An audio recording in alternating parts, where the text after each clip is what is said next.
Radio Stonewell. Instant découverte.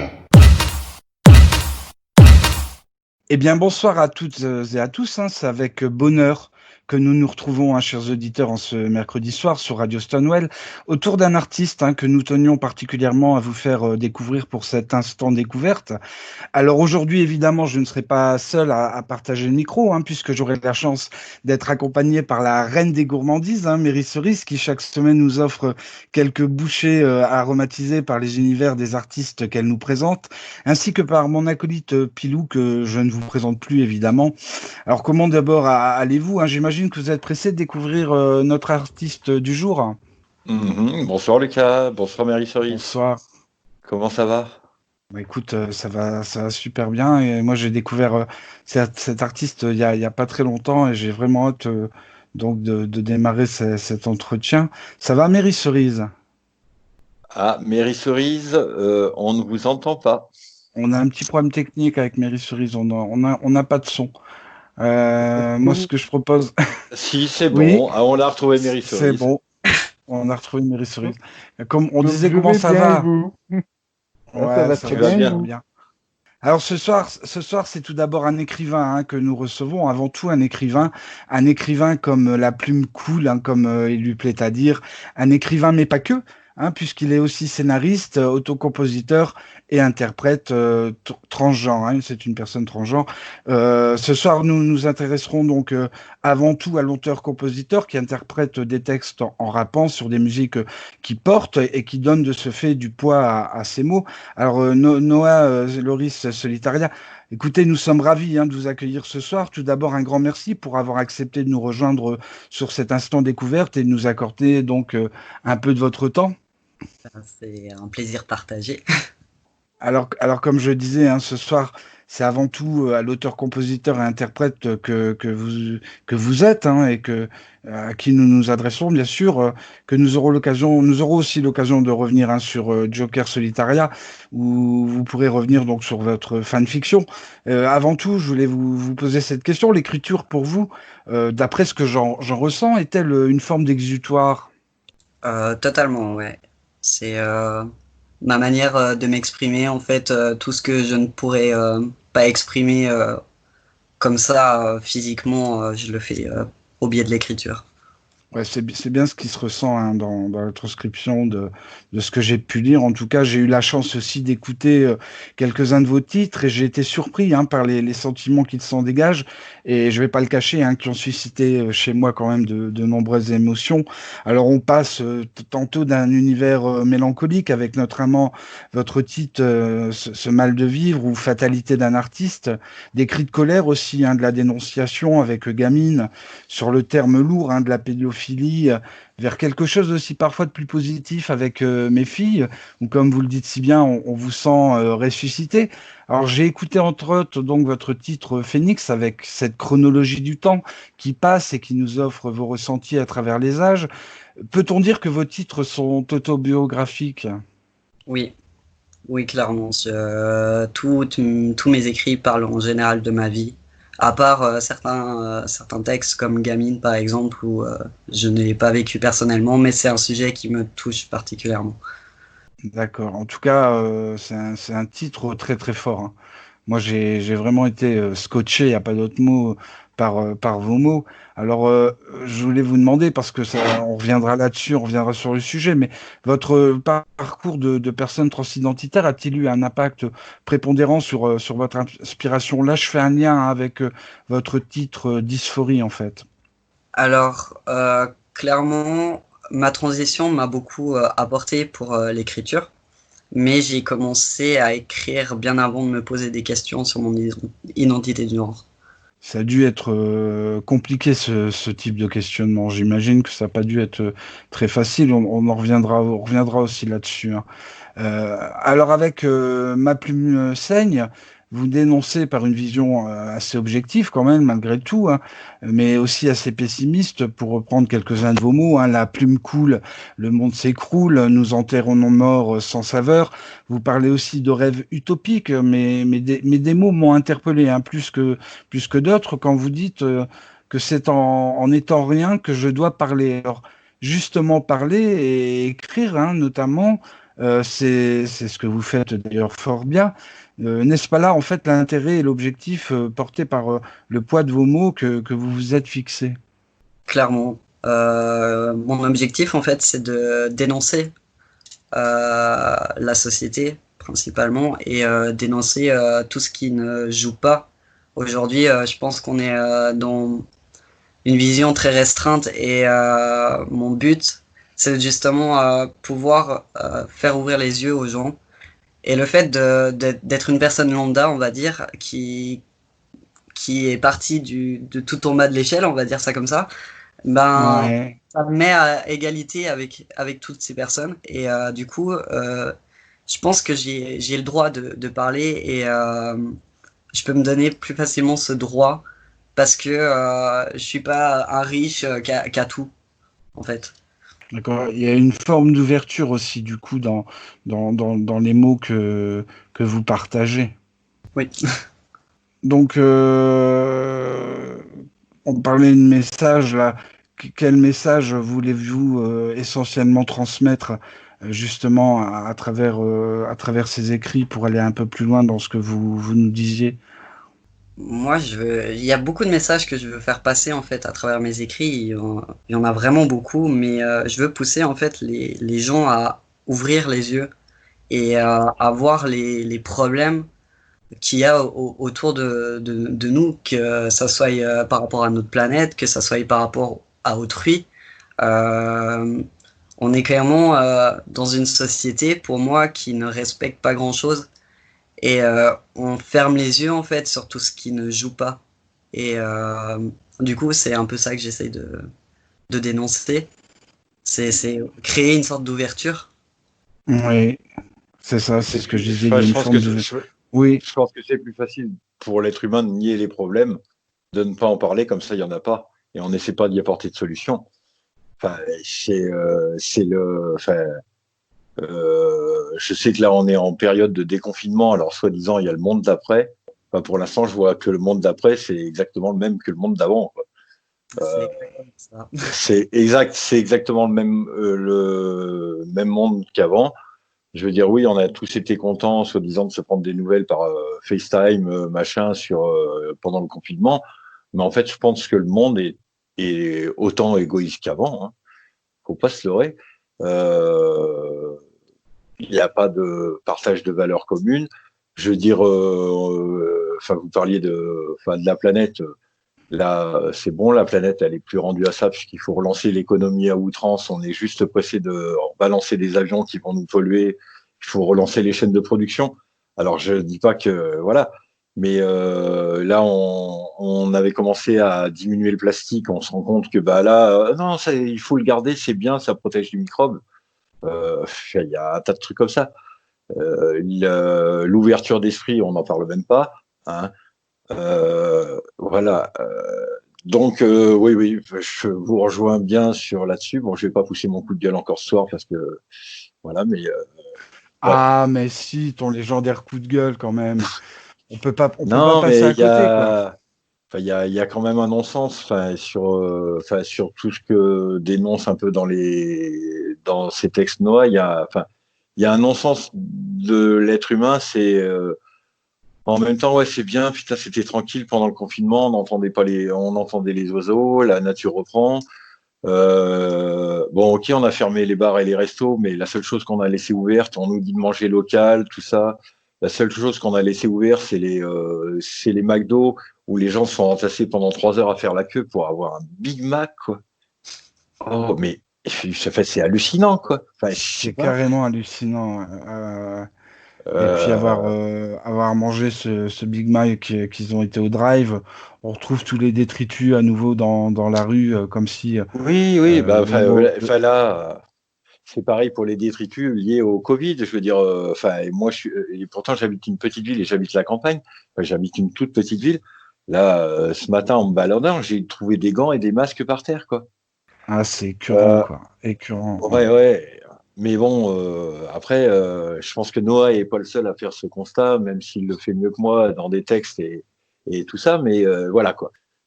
Alors justement, pour en revenir un petit peu à ces écrits, dans ce coucher, vous parlez de vous en vous décrivant, alors on a dit hein, que c'était des textes plutôt autobiographiques, donc en vous décrivant martyr avec de la colère en vous, vous vous décrivez comme un gosse solitaire et torturé avec des difficultés à affronter votre famille pour leur dire bien à l'époque que vous êtes un garçon. Quel souvenir gardez-vous de cette période-là? En étant jeune, de très mauvais souvenirs. Euh, D'ailleurs, j'ai écrit un livre sur toute mon enfance, adolescence jusqu'à aujourd'hui.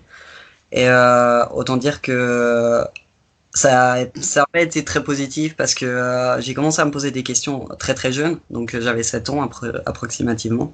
Et ça s'est très mal passé en fait, le questionnement, au point que j'ai dû nier qui j'étais pour ne pas blesser mes parents parce que c'était très mal vu. Enfin, j'ai grandi un peu dans un environnement très paysan, très fermé. Et du coup, ouais, c'était pas très bien vu dans mon milieu. Hmm. C'est peut-être un des textes que vous n'avez pas mis encore en texte parce que vous allez sortir sur le livre, mais j'ai vu que vous aviez publié le départ, en tout cas le synopsis de cette future aventure écrite. Oui. Et je dois dire que je l'ai lu et ça m'a fortement touché. Voilà. Donc je vous invite à faire la suite, quoi, bordel. Alors, Sortez-le ce bouquin. Bah oui. c'est terminé, il est en correction pour passer en édition. Donc là, je vais chercher un éditeur pour ce petit bijou. D'accord. Alors, le pardon, c'est quelque chose qui vous tient aussi à cœur. D'ailleurs, c'est ce qui en ressort de votre titre, qui porte bien son nom, hein, je te demande pardon. Alors, vous vous adressez principalement à votre entourage, mais aussi à votre maman. Hein. On revient un petit peu sur ce que vous disiez par rapport à vos parents. Peut-on dire que vous êtes donc, du coup, encore aujourd'hui, une personne torturée? Hein, comment vous pourriez justifier un petit peu cette demande de pardon? On est clairement sur, je te demande pardon, sur une réalité qui est, j'ai fait souffrir mon entourage par le biais de ma propre haine. Donc je me détestais tellement que je me suis fait beaucoup de mal et du coup j'ai fait du mal à mon entourage. Et c'est des souvenirs qui restent traumatisants auprès de mes proches comme de moi-même. Et oui, clairement, je suis encore aujourd'hui torturé par rapport à ça. Et le pardon est donc quelque chose d'essentiel selon moi auprès de mes proches, mais aussi auprès de moi-même. Pour avancer, il faut savoir se pardonner mutuellement et se pardonner soi-même aussi. Donc oui. Ouais, alors on ressent quand même aussi une forme de culpabilité. Alors je ne sais pas si c'est une culpabilité justifiée avec le recul aujourd'hui à vos yeux, mais en tout cas on sent quand même cette forme de culpabilité. Non, Oui. je me trompe peut-être. Non, non, clairement. J'ai une forme de culpabilité qui va de l'avant, petit à petit. Mais oui, clairement, j'ai des regrets sur certaines choses que j'ai faites, certaines choses que j'ai faites aussi. Et je tiens aussi un peu mes proches coupables eux-mêmes de ne pas avoir agi comme il aurait fallu agir. Donc il y a la culpabilité, et il y a aussi la colère de beaucoup de choses. D'accord. Je voudrais revenir aussi sur votre titre à mes filles. Alors on est dans quelque chose d'un peu plus positif, hein, où vous nous revenez ressuscité, comme vous dites, hein, comme si cette traversée tourmentée, du coup, prenait fin. Vous vous dites même papa dans votre essence. Alors, qu'est-ce qui a été moteur pour que vous puissiez écrire ce texte? En fait, c'est une histoire assez drôle et en même temps attendrissante, on va dire ça comme ça. J'étais sur un groupe où on partageait une passion commune qui est Harry Potter et il y a deux jeunes filles qui sont adolescentes qui manquaient un peu beaucoup même. Leur père était très absent et du coup j'ai commencé à me rapprocher d'elle et à jouer un peu le rôle de papa. Et plus le temps a passé et plus c'est devenu quelque chose d'évident. Enfin, j'ai un peu refait leur éducation et pris le rôle qui n'aurait pas dû être le mien pour les prendre sous mon aile. Et j'essaie de les guider comme je peux depuis. Et elles m'ont appris énormément de choses. Elles m'ont appris que peut-être qu'un jour je pourrais envisager de vraiment devenir papa une fois pour toutes, quoi. Donc c'est un lien qu'on s'est créé entre ces deux jeunes filles et moi qui est très très fort. D'accord, je comprends un petit peu mieux le terme. Je me sens papa dans mon essence. C'est une belle histoire en fait. C'est une très très belle histoire. Alors, oui, Pilou, tu voulais rajouter quelque chose? Oui, mais je pense que c'est ce qu'il y a de mieux, c'est de se sentir papa dans l'essence, parce qu'il y a, enfin, sur cette planète, il y a plein de gens qui deviennent parents, qui l'ont pas forcément désiré ou pas voulu ou qui étaient pas prêts. Je pense que on n'est pas parents. Je veux dire, c'est pas parce que on a des enfants biologiques, j'allais dire, ou notre sang ou quoi ou qu'est-ce qu'on est forcément parents. Bon, on le voit malheureusement au nombre d'enfants qui sont ou à l'adoption après ou abandonnés, mais ça, on va. Mais voilà, mais je pense que être parent, c'est autre chose, quoi. Oui. Et donc, oui, et je pense que l'essence de la paternalité, oui, l'essence, c'est le carburant moteur, c'est l'amour. Et l'amour, ça s'apprend pas, quoi. Ça se donne, ça se partage, et il y a autre chose que, voilà. Oui, il y a une forme aussi d'enfant désiré dans tout ça. C'est ce qui ressort essentiellement de. Alors, on le voit bien hein, avec tous ces débats autour de l'accès à la PMA. On ressent bien quand même cette enfance qui est purement désirée, enfance qui n'est pas forcément désirée toujours chez les hétérosexuels, par exemple. Clairement. Je sais Non, pas mais s'il faut c'est une poser réalité. Ah oui, c'est une réalité. Je veux dire, en plus, vu comme les procédures de la PMA sont compliquées, et on le voit même dans le cadre de l'adoption, enfin, on nous a fait une adoption, en tout cas pour les personnes LGBT de façade, puisque oui, on a le droit à aller chercher les petits bébés abandonnés. Et, bon, on nous préconise de prendre quand même des personnes handicapées. Hein.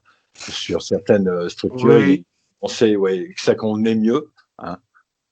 C'est peut-être parce qu'on a plus de pédagogie en tant que parents, donc on peut s'occuper d'enfants handicapés. Oh, je sais pas. Déjà, bonjour à la discrimination, vous aurez droit aux handicapés. Je trouve ça léger. Mais quand on voit toutes les procédures qu'il y a à faire pour l'adoption, déjà pour un couple hétérosexuel, c'est hyper compliqué. Mais là, pour les personnes LGBT, je pense que ça l'est encore plus, même si la loi nous a promis l'égalité pour tous et pour toutes. Mais la procédure d'adoption et la procédure de PMA, je pense que c'est un acte réfléchi qui demande beaucoup de paperasse et autres. Donc oui, c'est fortement un acte réfléchi. Je pense que déjà à la base, l'envie de parentalité y est fortement présente. C'est exactement ça. Alors, comme vous l'exprimez dans Fatalité d'un artiste, votre force vient de cette encre qui coule, hein, cette encre qui coule dont on parlait un peu dans l'introduction, pour votre unique liberté, écrire comme une forme de délivrance. Hein, alors, on parlait d'exutoire tout à l'heure. Alors, j'en arrive à Joker Solitaria, où vous écrivez, en tout cas partagez chapitre après chapitre, une œuvre que que vous qualifiez de fanfiction. Alors, pour les auditeurs qui nous écoutent, il serait intéressant, je pense, que de nous expliquer ce qu'est une fanfiction. Alors, une fanfiction, en fait, c'est basé sur une fiction déjà présente et déjà existante. Dans le cas de Joker Solitaria, on se base sur l'univers de J.K. Rowling avec Harry Potter. Oui. Et en fait, on se base donc de ce type de fiction. Et l'objectif, c'est de écrire notre propre histoire, de comment on le perçoit. Il y a plein de manières différentes de l'écrire. Certains reprennent les mêmes personnages, mais ils les modifient à leur sauce. Dans mon cas, j'ai créé mes personnages parce que j'ai pas envie de faire du copier-coller. Donc je me suis juste basé sur l'univers Harry Potter. Et c'est un peu la grosse base, je dirais, d'une fanfiction, c'est de rester en accord avec l'univers du créateur de base. Donc, D'accord. derrière, c'est exactement ça. Moi, je pense que du coup, l'explication est très très explicite. Je pense que du coup, tous nos auditeurs, en tout cas, auront compris donc ce que vous aviez à dire. Alors rapidement, peut-être, vous pourriez nous faire un petit topo sur cette histoire? Alors, Joker Solitaria, c'est un jeune homme qui est né d'une manière assez particulière parce qu'en fait, il vient d'une famille où, pour les auditeurs qui ne connaissent pas Harry Potter, c'est un monde magique et on a les personnes Moldus, c'est des personnes comme vous et moi qui n'ont pas de pouvoir magique, tout simplement. Et on a les sorciers. Donc, Harry Potter, par exemple, était un sorcier. Donc, Joker Solitaria, il naît d'une manière particulière parce que son père, il est moldu et sa maman est sorcière. Mais sa maman est une sorcière qui se considère comme un sang pur et qui déteste les moldus. Donc, en gros, elle couche avec les moldus et les assassine droit derrière. Donc, on la surnomme la veuve noire, tout simplement. Et elle est tombée enceinte du papa de Joker, du coup, elle est tombée enceinte de Joker suite à cette relation sexuelle avec lui et elle accouche du coup de Joker en prison, une prison qui s'appelle Azkaban. Donc Joker il naît d'une manière très particulière déjà et il va grandir en fait dans un environnement très très malsain parce que il va grandir dans un foyer qu'on appelle le foyer pour les jeunes mange-morts. Donc les mange-morts, c'est un peu les méchants dans Harry Potter, et il n'y a pas d'autre mot. Et du coup, Oui, c'est que des enfants de mange-morts qui grandissent dans ce foyer et ils sont battus à coups de ceinture, mais aussi à coups de sortilèges, de torture, qui sont très très violents. Et Joker, il grandit en fait dans cet environnement très malsain et quand il est appelé pour aller à l'école de de sorcellerie, bah, il doit en fait essayer d'agir comme un enfant de mange-mort et il a beaucoup de mal parce qu'il est Joker, c'est vraiment un personnage très intéressant dans le sens où il a ce côté, il veut protéger tout le monde et principalement il veut protéger les enfants du foyer. Et du coup, il doit suivre les règles, mais en même temps, il n'a pas envie de suivre ces règles parce que il vaut mieux que ça et il le sait. Et il est bon dans son âme, mais il peut pas être bon. Et du coup, il est toujours en balancement entre le bien et le mal. Et c'est ce qui rend le personnage particulièrement intéressant. alors on y retrouve quand même votre signature littéraire. Est-ce que vous vous sentez proche de l'un de ces personnages parmi tous les personnages que vous avez créés dans cette fanfiction? Est-ce que vous vous sentez proche d'un des personnages? Alors, le personnage avec qui je suis le plus proche, c'est Joker, clairement, qui représente un petit peu mon balancement entre le bien et le mal. Mais il y a aussi un autre personnage, je vais pas trop en parler parce que je risque de spoiler toute ma fanfiction après. Mais il y a un autre personnage Ouais. qui me touche particulièrement, c'est Arya, on en entend un petit peu parler dans les chapitres. Et Arya est un personnage qui me touche beaucoup et qui me ressemble beaucoup sur différents points de vue, mais pour le moment, je ne peux pas en dire plus vis-à-vis d'elle. Mais vous en avez déjà dit beaucoup et je pense que ça intéressera nos auditeurs justement d'aller en savoir un petit peu plus. Alors justement, où est-ce qu'on peut vous retrouver? Où est-ce que les auditeurs peuvent retrouver cette fanfiction? Alors actuellement, elle est partagée chapitre par chapitre quand j'ai le temps de l'écrire sur Facebook. Le nom de la page c'est Joker Solitaria. Joker Solitaria, tout simplement. Pilou, tu voulais rajouter quelque chose par rapport à tout ce qui a pu être dit jusqu'à présent? Ouais, je vais J'imagine que juste oui. ouais, je vais juste évoquer un nom, un prénom et Milena Patch. Milena Page, oui. Ouais. Alors juste du coup, pour ceux qui ont vu la communication là sur les réseaux, la photo elle a été faite par la photographe Milena Patch. Je trouve que c'est une très très belle photo. Je vous invite à aller voir son travail aussi parce que elle a une page Facebook, elle est sur Instagram. Si vous tapez sur Pinterest aussi, vous verrez l'ensemble de son œuvre. Mais on va peut-être s'intéresser à la photo que vous nous avez fait passer. Je trouve que cette photo correspond bien à votre personnage en tout cas. l'air un peu anxieux et regarder comme ça, un regard un peu noir, mais un peu plein d'espoir aussi, je trouve. Qu'il y a un côté qui est plein d'espoir. Donc, je sais pas ce que vous retirez de cette photo, parce que ce qu'elle traduit plutôt. Ce qu'elle dégage, ouais. Ouais. Alors, c'est en fait, Milena Page, c'est ma colocataire. Et Ok. du coup, donc c'est une jeune artiste qui fait beaucoup de photos et plein d'autres trucs. Et du coup, on a fait déjà plusieurs shootings ensemble parce que il s'avère que j'aime bien prendre des photos, enfin me faire prendre en photo, on va dire ça comme ça. Et là, c'était juste après avoir fait, enfin, c'était mon premier shooting photo après la mastectomie. Et du coup, on voulait vraiment marquer le coup, on va dire, avec un bon shooting qui représentait justement ma personnalité, ma manière de me comporter dans la vie de tous les jours. Et clairement, cette photo est une des photos qui représente très bien ma personne en juste une image, quoi, tout simplement. Ouais. Ouais, ça correspond bien en tout cas. Ouais. Alors, l'émission passe très très vite, hein, Noah. Malheureusement, oui, effectivement, ça passe toujours super vite. D'ailleurs, ces émissions. Moi, je voulais vous demander tout simplement, peut-être avant la conclusion, un petit peu ce que vous attendiez finalement de l'avenir. Alors, peut-être d'un point de vue plus personnel, mais aussi d'un point de vue principalement, c'est ce qui nous intéresse en tant qu'artiste. Alors, dans mes objectifs, on va dire artistiques, Oui, vos objectifs, oui. mes objectifs là actuellement, c'est de justement publier mon livre, Journal d'un trance. Donc là, je vais chercher un éditeur et tout. Et mon deuxième objectif, c'est de le scénariser en film. Donc je veux faire un film de ce livre.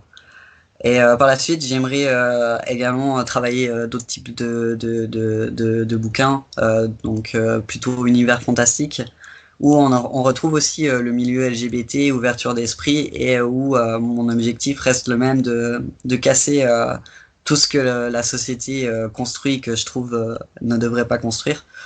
Et sinon, ça sera déjà pas mal, je pense, comme objectif.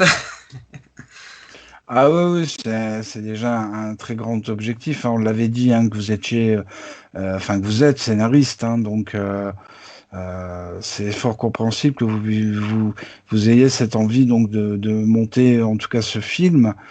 Encore une fois, merci, hein, Noah, d'avoir accepté que nous puissions vous recevoir dans l'émission qui arrive à son terme, malheureusement, comme je vous le disais. Mais pas l'instant découverte, hein, puisqu'avec Mary Cerise, je pense, Mary Cerise, donc du coup, que tu as quelque chose à annoncer à nos auditeurs. Oui, tout à fait. Donc, très belle interview de Lucas et Pilou. Donc, mes petits sucres d'orge. Donc, Merci. vendredi, nous aurons le plaisir d'écouter quelques chansons de Noah dans les gourmandises, D'accord. qui sont Super. très belles d'ailleurs. Je les ai écoutées pour faire la programmation. Avec attention, j'imagine. Tout à fait. Alors, comme je le disais, il y a toujours des vives émotions, hein, en les écoutant, hein. Ouais. Enfin, en tout cas, moi, ça a été mon ressenti. J'ai été touché par de nombreux textes et très très bien mis en musique, hein, il faut le dire aussi. Il n'y a pas que des mots, il y a le poids aussi de la musique qui vient accentuer ces mots. Et je trouve ça juste magnifique. Donc, tu nous disais qu'on aura l'occasion donc de retrouver bien cet artiste, hein, Noah, dans les gourmandises, donc vendredi. Soir. 21h. À quelle heure? À 21h. 21h. D'accord. Eh oui. Pilou, j'imagine. Voilà, Pilou me fait toujours le coup, c'est que quand on arrive au terme de l'émission, j'aime bien le rappeler, il a toujours quelque chose à rajouter, il a toujours quelque chose à nous dire. Donc j'imagine que tu as encore quelque chose à nous rajouter. Bien sûr, j'ai toujours quelque chose à rajouter. Juste. Sinon, ça serait pas Pilou. Ouais, exactement. Moi, j'ai toujours quelque chose à dire. Il faut pas me laisser la parole. Mais là, du coup, trouver un éditeur, c'est compliqué. Alors, oui et non. Disons que si on se fait un petit réseau, on devrait trouver assez facilement. Là, par chance, j'ai réussi à me faire un réseau avant de le terminer. Du coup, j'ai déjà un éditeur avec qui je suis en discussion. Après, à voir il voudra le publier ou pas. Mais disons que avoir déjà contact dans le monde de l'édition, ça porte son avantage.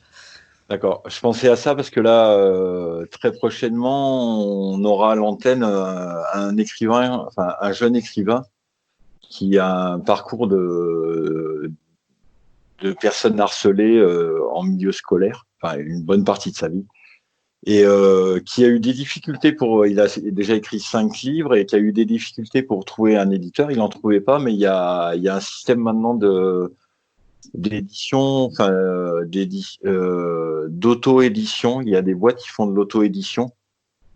Du coup, ces livres sont en format e-book et en format poche qu'on retrouve sur certains distributeurs. Mais voilà, je pensais à ça. Voilà. C'était tout ce que tu avais rajouté. Alors, C'était ouais, tout ce que tu avais à rajouter. c'est vraiment, Oui. si on pied dans l'édition, on va réussir plus facilement. Mais Et ouais. pour ça, il faut se construire un réseau, en fait, dès le départ. Voilà. Et puis je vais rajouter Oui. que là, du coup, on va mettre sur la page de Radio Stonewall et les enfants du Stonewall le lien. On remettra les liens de la chaîne YouTube de Noah, sa page Joker Solitaria, et puis ouais, et puis on aura plaisir à entendre tous ces textes mis en musique vendredi avec Mary Cerise. Tout à fait. Cache ta joie, Mary Et Cerise. puis- T'es fatigué, Mary Cerise. T'as un petit coup de spleen, là. C'est ton côté nostalgique, c'est que l'artiste nous quitte de l'émission, c'est ça? C'est ça. Bon, ok. Ça va alors. J'ai plus rien à rajouter, hein, si c'est ça la question, Lucas.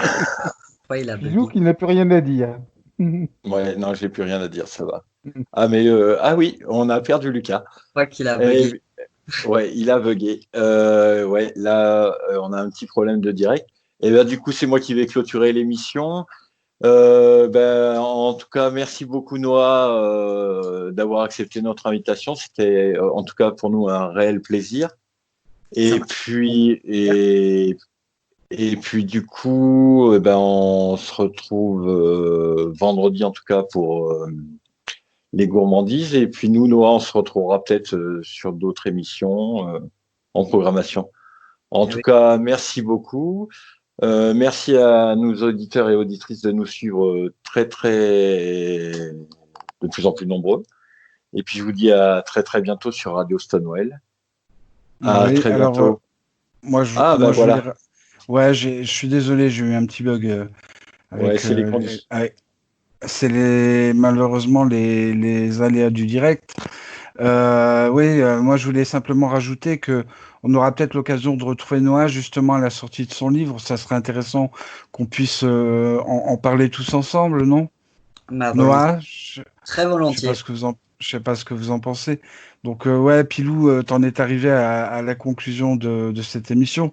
Donc moi, comme je disais, je remercie encore une fois à vous tous d'avoir répondu présent au rendez-vous. On retrouvera donc Noah dans l'émission Les Gourmandises, où les auditeurs donc pourront découvrir ces textes. Moi, je vous dis à très vite pour un nouvel instant découvert. On aura peut-être l'occasion aussi la semaine qui suit de se retrouver sur un entretien militant. En tout cas, bonne fin de soirée à toutes et à tous. Et merci encore d'avoir répondu présent à cet appel. C'était vraiment un réel plaisir de pouvoir vous découvrir et partager donc ces quelques mots tous ensemble. Voilà. On se dit au revoir. Au revoir. Je vois à l'image que tout le monde me fait coucou, donc j'imagine. Voilà, donc j'espère qu'on aura l'occasion, comme je le disais, de se retrouver pour la sortie de ce livre. Et puis je vous dis donc tous et à toutes, à très bientôt. Radio Stonewall.